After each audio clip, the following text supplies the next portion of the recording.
U ono vrijeme govoraše Isus svojim učenicima: nema dobra stabla koje bi rađalo nevaljalim plodom, niti stabla nevaljala koje bi rađalo dobrim plodom. Da svako se stablo po svom plodu poznaje. S trnja se ne beru smokve, niti se s gloga grožđe trga.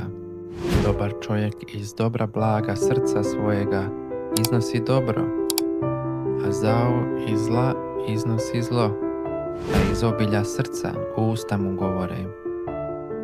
Što me zovete Gospodine, Gospodine, a ne činite što zapovijedam? Ko god dolazi k meni te sluša moje riječi i vrši ih, pokazat ću vam kome je sličan. Sličan je čovjeku koji gradi kuću pa iskopa u dubinu i postavi temelj na kamen. Kad bude poplava, nahrupi bujica na tu kuću, ali je ne može uzdrmati jer je dobro sagrađena. Ako i čuje i ne izvrši, sličan je čovjeku koji sagradi kuću na tlu bez temelja. Nahrupi na nju bujica i umah se sruši, te bude od te kuće razvalina velika.